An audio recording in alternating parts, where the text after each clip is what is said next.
Tico time. The year is 2015. You're on your way back from visiting the Cincinnati Zoo, where you spent the day admiring a western lowland gorilla by the name of Harambe. And on your way back, you decided, you know what? I've been hearing a lot about this 3D printing thing, and I want to print a Harambe of my own. So you go online and you do a little bit of research. But it's 2015, and 3D printers, well, they're not quite what they are now. So you have several options. You can spend several $1,000s on a MakerBot or an Ultimaker. You could try some of the lower cost option that still costs several $100s like a printer bot, or you could hit up your local hardware stores, clear them out of threaded rods, and build yourself a Prusa Mark I. But in your research, you come across a website called Kickstarter. Now on this website where everything is legit and everything is delivered on time and on budget, you find this, the Tico, a $179 3D printer that doesn't look jank. And you know what? You're gonna go for it. You're gonna back it. You're gonna get that 3D printer and you're gonna print a Harambe of your own. What could go wrong? So yes, the Tico. We are currently in the year of 2023.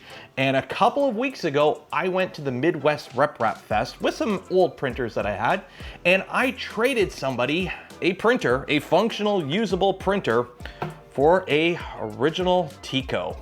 Someone made out good in that deal, and it wasn't me. And it's funny, I got into 3D printing late 2017, where the whole Tico fiasco was pretty much wrapping up at that point. So I kind of missed out on the chance to experience the boondoggle that is the Tico.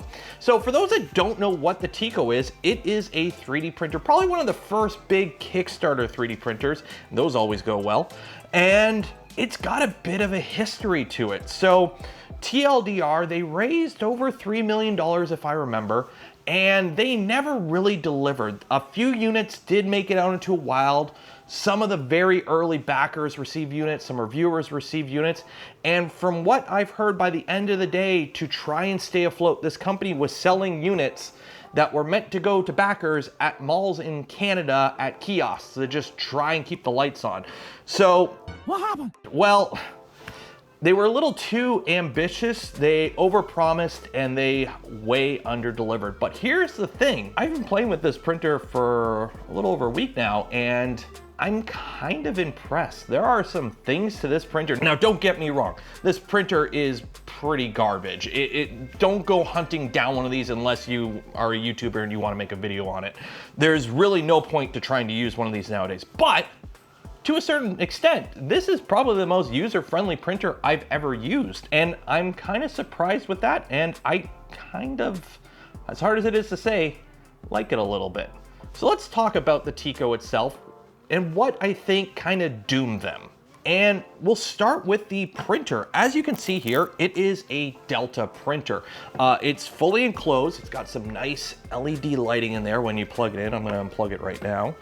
And there's really not much to it. In fact, there's no screens. The only port is a single barrel jack for power. That's it. This thing is fully controlled via Wi-Fi, and it has its own built-in web user interface. That's something that's really only starting to become common on printers nowadays. It's been around a while in the DIY scene with Clipper and RepRap firmware, but for 2015, 2016, that's brand new. That's cutting edge. On the top here, this is where your filament actually goes. So there's no carousel in here. The filament doesn't spin, it just kind of slides on the smooth surface. And I still have the spool of filament that this came with. Unfortunately, it is kind of proprietary. Some spools do fit. If you do happen to have like smaller sample size spools, they do fit. But if you have anything that's a full size spool, yeah, it's not going in. So for a lot of these prints here, I actually had a spool holder up top so I could feed filament into it. This thing is extremely picky with filament. When I unboxed this, I still had the original spool that came with it. I was told by several people not even to bother trying it because it will jam. And some of the filament that I was using also jammed quite often. But I did find, if you happen to have one of these, Polylite PLA from Polymaker, printed at 220C, actually feeds quite well into this machine. So if you have one of these and you need to feed it some printer chow, that I found works. Good luck. So here's the funny thing though with this setup. Because I had a spool resting on this, it made it kind of a mess because do you know how you actually stop a print on this machine if something's going wrong, which happens quite often on a Tico? You literally have to tilt the printer over. So if you have a spool resting on top, make sure you grab the spool. I forgot once and sent a spool flying. So yeah, to pause a print or stop a print, you literally just grab the machine and start, shaking it, and that'll stop the print. It's got an accelerometer built into it actually. So after the bed, we do have this skirt here. And as you can see, it is a clear acrylic skirt. So at first you might go, this is actually kind of nice. You get full visibility. It keeps little, kids' hands and cat claws from getting into your print. That's good. Until you realize this also prevents you from doing some things you may have to do mid-print. Have you ever started a print and get a little stringy piece there, a little blob that's forming, you just kind of reach in there and pull it out? Yeah, you're not doing that with a Tico because the moment you tilt this in any way again, it stops the print. So pretty much when you start a print, either the print's gonna finish or it's gonna fail. You have those two options. You're not saving it mid-print. And also I've had multiple people tell me that they're surprised that this acrylic on mine hasn't cracked yet, because that's apparently a pretty common thing. And this is one of the only two parts of the body of the printer. You have this clear acrylic skirt, and then you actually have the main body here, this white plastic shiny piece. And this is where I think Tico really messed up. And it's kind of apparent because when a company goes bankrupt, they have to disclose where their funding went and whatnot. A lot of the money that Tico raised went into development and manufacturing, and this entire body being injection molding at first seems really great. You put your plastic into the press, out comes the part, you throw your parts in the part, boom, printer's done, Bob's your uncle.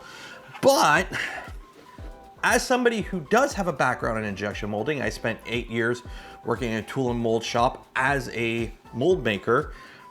Going straight to a fully injection molded part that also contains your motion system when you have somewhat limited funds for a first-time company, it's not really the greatest idea in my opinion. Why is that? Shrinkage, venting, you have to worry about the fact that different plastics cool at different rates depending on the thickness, you have warping issues. There's a ton of variables you have to worry about when designing a part for injection molding and ensuring that that part comes out of the press good and ready to go. And the vast majority of the time, from my experience, that doesn't happen on the first time. So it involves afterwards, you have to modify your tool, welding, grinding, remachining, trying different plastics, different cycle times. It's an involved process to make an injection mold that is repeatable, producing the part you need exactly as you need it. So the fact that the entire motion system rides in this single injection molded part, they lost a lot of time and money getting this as right as they did as it is now. So as you can see here, this is a Delta again. So you have your 3Z motors. They actually ride on, I guess you can call them rails that are injection molded into the plastic here. So they are plastic. There's no bearings or wheels or anything. You literally have a tooth gear on the stepper motor that rides up and down. And then you just have some plastic hooks that just kind of latch on. So it's actually riding on friction. There is no bearings or balls or anything like that for it to slide on. It's just plastic sliding on plastic, driven by a rack and pinion system, essentially. It is quite simple in its function, but it's not great. Now, while we're looking up here, you can also take a look at the effector itself. And as you can see, there really isn't too much to it. This is a Bowden system. So we do have our extruder way up here in the middle, and there really isn't much to that. I would love to take it apart, but again, this thing is functional right now. And with the age of the plastic and with the fact that there really is no instructions on how to take this apart, I don't really want to risk breaking it, but there is an extruder up there. It does push plastic. It's not the greatest at it, and it does chew the heck out of the filament. It's actually got a lot of tension on it, but it does work. I just hope it never jams and I have to take it apart. But at the tool head, you can see it is pretty sparse. So with this being a Delta, we do have our effector here. The effector arms are plastic, and the hot end, it looks very akin to a hot end that you would find in, say, a 3D pen. There's no fans at all. There's no part cooling fans. There's no heatsink fans. Apparently the hot end stays cool enough from just ambient air movement and convection. This is nowhere near a high flow hot end. There isn't really a ton of heat involved here. There's not a lot of thermal mass. Apparently the nozzle is even titanium. And What is holding it to the effector itself so it doesn't melt all the plastic is a ceramic holder, it looks like. So it does work. It's got a very small heater right here at the end. There's really not a lot going on here. For what this machine is, it does work, but again, no part cooling fan. So the closest thing you have to part cooling with this machine is minimum layer time. That's pretty much your only option. Default is 15 seconds with PLA, and it'll just move the hot end off the print if it can't print a layer in 15 seconds, wait for that timer to expire. So when you're printing something, the only thing cooling your part is just time, which affects us all, unfortunately. And other than that, there really isn't too much here. Now, when it comes to homing, you do have 3 end stops here, one for each of the Z motors, and it does home to the top when you first power on the printer. But when you start a print, there is no bed leveling, as you were. There is no probing. What it does is it just kind of homes to the top, then drives the tool head into each of the 3 corners of the build surface, bottoms them out, so it stalls the motors out, and then it just homes again, and I guess it does some math, and it kind of figures out where the bed is, and it just goes from there. It's not too complicated. But what kind of is complicated, and what I'm assuming they lost a lot of time and money to developing, is the actual brains of this machine. Because for machine design in 2015 that came out in 2016 from a company that folded in 2017, there's a full built-in web UI with this machine, with Wi-Fi, and its own built-in slicer. This machine runs completely independent. You don't even need a computer. You just need something to connect to it over Wi-Fi, even your phone, although the phone web interface is horrendous. Let's get a laptop, let's power this up, and I'm gonna show you what actually kind of impresses me about this machine. Don't worry though, it's not much, but there is some there that actually is genuinely kind of impressive in my opinion. So let's start off by powering the machine up. Again, there is no buttons on this, so to power it up, you plug it in. And this entire machine, by the way, is powered by a 2.5 amp, 12 volt power supply. This is it. So let's plug it in. There is a bit of a boot up time to this machine. If all goes well, when it boots up, the lights will turn on and they'll flash essentially. And that means you're able to connect to it via Wi-Fi. So we're gonna use my laptop here to connect to it. And as you can see, it's strobing now. So that means you can connect to it and it'll show up as a hotspot called Tico. Now, once you connect to it via your laptop, well, you can do it with a phone. The web UI is not designed for phone scaling. It's usable, but barely, and it's way too small to read. You can see here that the light is no longer strobing. So you fire up a web browser. You just go to print.tico. And there's the web UI. So the first option you have is connecting it to the servers for a software update. That ain't happening. So we're using it as we got it because there is no servers to update it. If you're wondering what firmware and software versions I have, here they are. I have no idea if these are updated or original. It's what I have on the machine. So we're gonna skip the setup here. And this is the web UI. As you can see, it's quite simple. In fact, there really isn't much to it. On the left here, you have your manual controls. You can change the brightness of the LEDs, load filament, unload filament, heat nozzle. What temperature do you heat the nozzle to? I don't know. You don't get an option to change it, and there's no temperature readout. On the right here, you have your print settings. Temperature, so I've been found that printing at around 220 works better for the PLA. I've had less jamming issues. Layer thickness, it defaults to 0.2 millimeters, and your infill density. What kind of infill is it? It's infill. There's no styles, it's just infill. Why do you need to change the infill style? You could change the percentage, that's all you need, right? Now there are some more advanced settings, but there really isn't much here.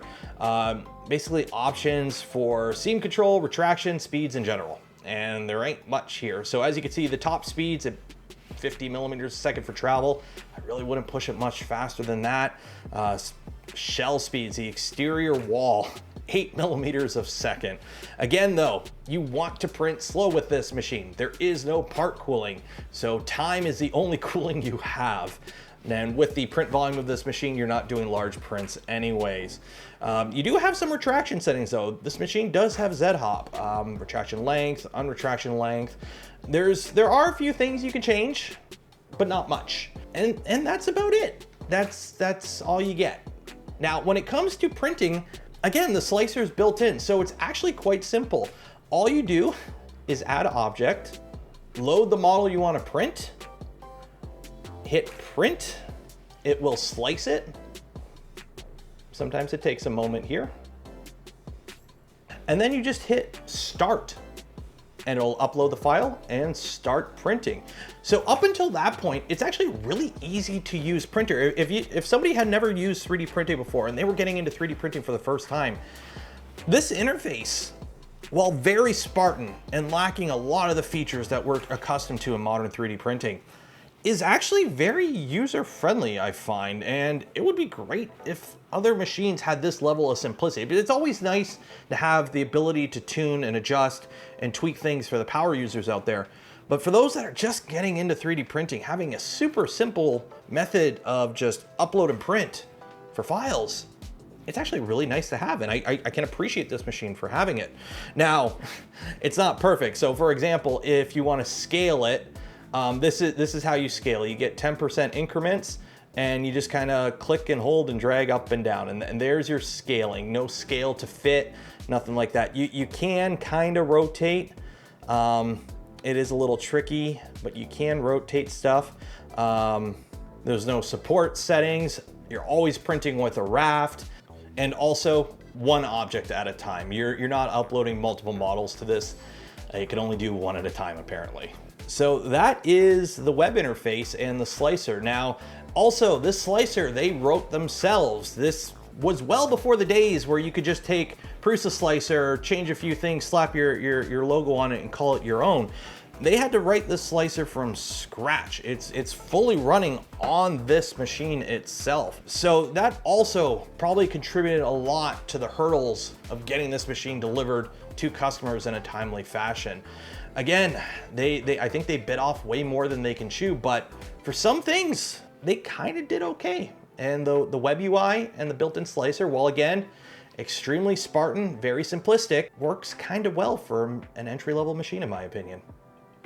Why am I reviewing a failed Kickstarter printer from like 2016? Because, well, you know what, why not? It was something I've always kind of wanted to see.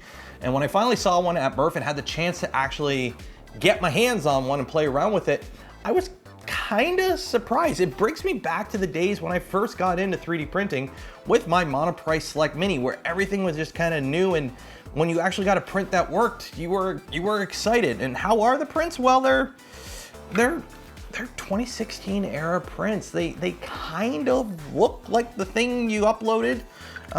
They are somewhat functional. You know, you can print a Moa, you can print a Benchy. The actual Deadpool print I printed here from Eastman actually came out surprisingly well. I'll have close-ups here while I'm talking. And you know what, you could print that whistle, you could print those little chip bag clips. What you could find on Thingiverse in 2016, for the most part, you could probably print on this. Now, to be fair, I did find prints that involved a lot of retractions, failed a lot. Somehow the Deadpool came through, but most prints that I did that involved a lot of retractions ended up jamming and stalling. It is very picky with filament choices. I only printed PLA. Technically, you probably could do PETG with this. The Hotend is rated to 250.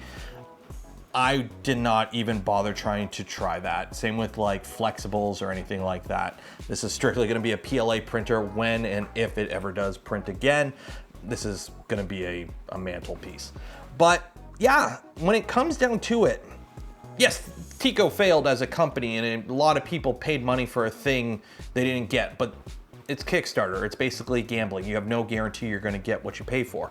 For a failed machine though, it was kind of cool to take a look at what they thought the future of 3D printing would be. And now here in 2023, we're finally getting machines that do what this promised, but kind of actually delivered. Web interfaces, machines are smart. You just upload stuff to it and it works. And sleek packages that don't look like just a bunch of aluminum extrusions and threaded rods bolted together with some stuff you found at the hardware store. Was the Tico too early? Did they overpromise? A little bit of everything. It failed as a company, but You know, if they tried what they tried then, today, would it have worked? Who knows? If they weren't as ambitious with the design of the machine and went with a more traditional design of a Delta printer or even a Cartesian printer, but using some of the stuff that they did kind of do okay, like the web interface, the built-in slicing, would they have succeeded? It's hard to say. It's the past, you know? You could have bought Bitcoin at $1 a coin. You never know. You never know. But you know what? It was kind of fun to play with this machine. I hope you enjoyed this video. I hope you learned something new. And as always, if you have any questions, ask them in the comments below. Make sure you're subscribed to the channel so you don't miss out on future content like this. And for those that help support the channel, the content I create, and the things I do, I thank you. Take care and cheers.